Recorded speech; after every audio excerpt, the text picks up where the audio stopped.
Kurortas neįsivaizduojamas be 3 gydomųjų faktorių – tai klimato terapijos, balinio terapijos ir teloido terapijos. Šiandien pakalbėsime apie balinę terapiją, apie mineralinio vandens gėrimą.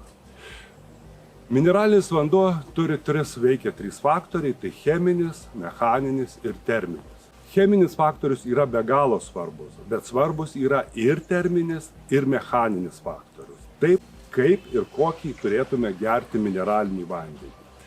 Tai svarbiausias momentas yra nusistatyti tikslą. Ar mes norime raminti savo virškinamąjį traktą, ar mes norime skatinti virškinamo trakto veiklą. Jeigu mes norime nuraminti savo virškinimo organų veiklą, tada geriame mineralinį vandenį šiltą, mažais gurkšniais, maždaug 40, 50, 60 minučių iki valgio. Jeigu mes norime stimuliuoti žarnyną, tada geriame šaltą, dideliais gurkšniais, 10 minučių arba iš karto prieš valgį.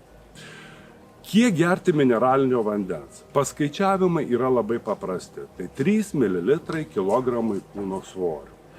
Kadangi esame įvairiaus amžiaus ir turime įvairiausių susirgimų, geriausia pradėti gerti nuo 1/4 stiklinės ir pažiūrėti, kaip mūsų organizmas reaguoja į mineralinį vandenį. Vienas iš tokių pačių geriausiai matomų pakitimų mūsų kūne, tai realiai, kada mes geriam mineralinį vandenį ir ryte atsikėlę pamatom, ar yra maišeliai po akimis, ar nėra. Jeigu yra, vadinasi, dozę turėtume pamažinti. Jeigu viskas normaliai, geriame po 1 stiklinę 3 kartus per dieną. Kągi, einame, išmėginkime mineralinį vandenį ir jo skonį.